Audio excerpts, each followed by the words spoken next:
जैन ग्रंथालय है मैडम बीकानेर के अंदर, उसमें जो 1.5 लाख से अधिक पांडुलिपियाँ पड़ी हैं, तो आपको क्या लगता है हिस्ट्री में पांडुलिपियों की क्या उपयोगिता है, उसके संरक्षण का जो प्रयास किया जा रहा है वो कितना कारगर है? देखिए, ये तो सवाल ही इतना आपने ज़बरदस्त सवाल किया है। पांडुलिपियों की क्या उपयोगिता है? पांडुलिपि तो मैडम प्राइमरी सोर्सेज होते हैं। प्राइमरी सोर्सेज होते हैं, प्राथमिक सोर्स होते हैं, सेकेंडरी सोर्स होते हैं, टर्शरी सोर्सेज होते हैं। तो जो बच्चे शोध करते हैं, हम लोग उनको यही सिखाते हैं। जो ओरिएंटेशन प्रोग्राम्स होते हैं, जो रिफ्रेशर प्रोग्राम्स होते हैं, उसमें हम लोग ख़ास तौर पे बच्चों को फोकस इस बात पे रखना चाहते हैं कि वो प्राइमरी यानी जो मूल स्रोत हैं उन्हें। पांडुलिपियाँ पढ़ना भी अपने आप में एक बहुत विशिष्ट कला होती है जो हर किसी में नहीं होती। इसके कोर्सेज भी होते हैं, जैसे पर्शियन के कोर्सेज होते हैं, उसके अलावा उर्दू के कोर्सेज होते हैं। मुझे जहाँ तक जानकारी मिली है कि अभय ग्रंथालय जो है, इसमें फ़ारसी के भी स्रोत हैं, उर्दू के भी स्रोत हैं, कन्नड़ के भी स्रोत हैं, जैन स्रोत हैं, कई प्रकार की भाषाओं के स्रोत हैं। तो जो इन भाषाओं के एक्सपर्ट्स हैं वो यहाँ आकर के इन पांडुलिपियों को पढ़ के और उन्हें अगर ट्रांसलेट करते हैं किसी और भाषा में, मे बी हिंदी में या इंग्लिश में अगर करते हैं, तो वो ग्लोबल लेवल पर पहुंच सकता है। तो इस तरह का जो काम अगर चल रहा है, जैसा कि आपने मुझे बताया कि सूचीकरण स्टार्ट हो गया है, तो मेरे लिए हर्ष का विषय है। क्योंकि इतिहास की अध्येता मान लें आप, और इतिहास की टीचर होने के नाते, इतिहास की विद्यार्थी होने के नाते, मेरे स्टूडेंट्स के लिए, मेरे विभाग के लिए, मेरे सब्जेक्ट के लिए ये बहुत इंपॉर्टेंट बात है कि अगर उन पांडुलिपियों का हिंदी रूपांतरण आता है बाहर, या उन पांडुलिपियों की स्क्रिप्ट भी अगर पढ़ ली जाती है, तो बहुत ज़्यादा हेल्पफुल होगी। क्योंकि जो बच्चे शोध करना चाहते हैं उनको उसके इतिहास के बारे में पता चलेगा कि अगर जैन पांडुलिपियाँ हैं तो निश्चित रूप से वो जैन धर्म के बारे में बहुत सी नई चीज़ें बात निकलेंगी। कन्नड़ भाषा में कुछ लिखा है, आप देखेंगे कि कई सारी जो चीज़ें हमारी मैक्स मूलर ने जब तक ट्रांसलेट नहीं किया वेदों को, हमारे जो भारतीय वेद हैं, ऋग्वेद है, सामवेद है, अथर्ववेद है, ये वेद जो हैं जब तक मैक्स मूलर ने ट्रांसलेट नहीं किए, तब तक विश्व को वैदिक गणनाओं और वैदिक परिकल्पनाओं के बारे में पता ही नहीं चला था। तो ट्रांसलेशन सबसे ज़्यादा इम्पोर्टेंट है। और किस प्रकार ये कारगर हैं, आपके दूसरे प्रश्न पे मैं आती हूँ। तो इस प्रकार कारगर हैं कि रिसर्च करने वाले बच्चों को ऐसे टॉपिक्स चाहिए होते हैं।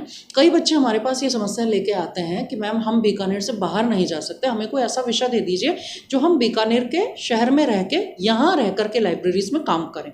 तो यहाँ पे प्राच्य विद्या संस्थान है।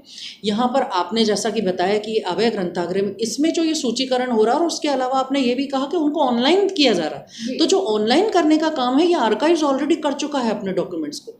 ऑनलाइन करने से हो जाता है वो चीज़ ग्लोबल। यानी अमेरिका में बैठा वो बच्चा या स्टूडेंट या रिसर्चर अमेरिका से यहाँ आ नहीं सकता, कई बार फाइनेंशियल प्रॉब्लम्स होती हैं, तो वो अगर यहाँ नहीं आ सकता तो वो ये कर सकता है कि जो डिजिटलाइज स्रोत हैं, उन डिजिटलाइज स्रोत को मौलिक स्वरूप में, क्योंकि उसे प्राइमरी सोर्स माना जाएगा, वो सीधे अभय ग्रंथागार की साइट पे उपलब्ध होगा।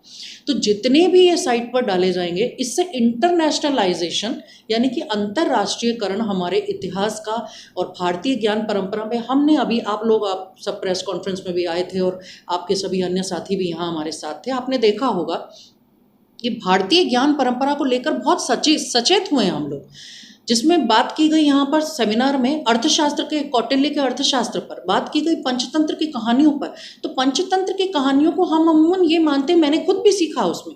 जो रिसर्चर यहाँ आए थे, जो यहाँ पे एसोसिएट प्रोफेसर आए थे, जो उड़ीसा से जो व्यक्ति आए थे, डॉक्टर भरत दास, उन्होंने ये बताया कि हम अमूमन इस मुगालते में रहते हैं कि ये पंचतंत्र की कहानियाँ हैं, जो बच्चों की कहानियाँ हैं। मैंने मंच से भी इसी प्रकार अनाउंस किया था, लेकिन वो नीति को सिखाती हैं, नीति शास्त्र की वो कहानियाँ हैं।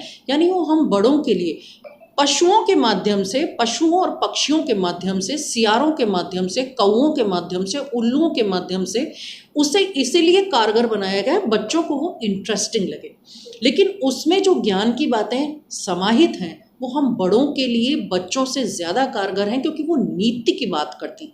तो नीति शास्त्र और पंचतंत्र को जोड़ते हुए एक सेमिनार में हमने बातचीत करवाई थी। तो हम जब नवीन जो पीढ़ी है हमारी, उसको जब भारतीय ज्ञान परंपरा से जोड़ने का हम प्रयास कर रहे हैं, तो ये प्रयास में ये ग्रंथालय अगर ये काम कर रहा है, तो मैं हैट्स ऑफ करती हूँ इस ग्रंथालय को कि वो अगर डिजिटलाइज करता है, तो अंतर्राष्ट्रीय स्तर पर बीकानेर की इस लाइब्रेरी का अगर नाम होता है, जो अभी बहुत ज़्यादा नाम नहीं है, जिसका कम लोग जानते हैं, जो रिसर्चर्स हैं वही जानते हैं, तो जब अगर ये पब्लिकली हो जाता है, लोगों को पता चल जाता है, तो बहुत सारे और लोग भी यहाँ आएंगे। और आने के बाद हो सकता है हमें कुछ फंडिंग भी मिल जाए और इस लाइब्रेरी का जो प्रारूप है ये थोड़े समय में चेंज भी हो जाए।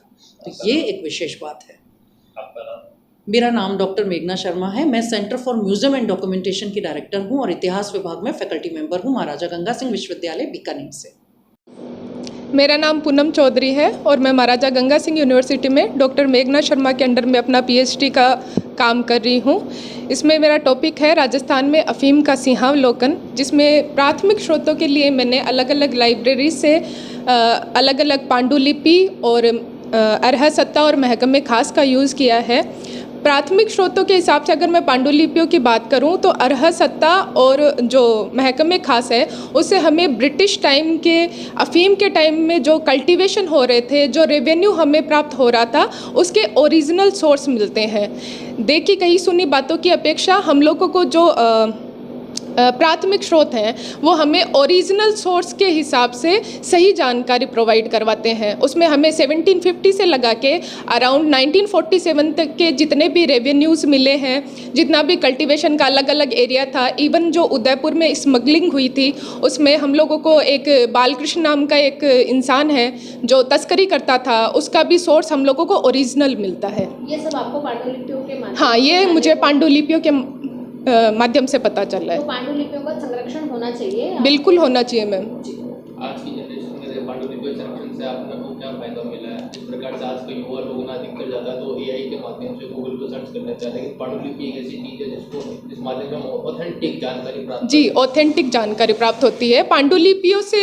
अगर हम लोग पांडुलिपियों पे जाएंगे तो हम लोगों को ब्रिटिश टाइम के जो ओरिजिनल लेटर्स हैं, जो उस टाइम के ब्रिटिश ऑफिसर्स ने लिखे थे, उनके बारे में जानकारी मिल जाती है। हमें ओरिजिनल लेटर मिलेंगे, ना कि किसी का लिखा हुआ मिलेगा। और ओरिजिनल सोर्स जो है वो रिसर्च में एक मैं कहूँ कि एक अच्छा कदम होता है जानने के लिए।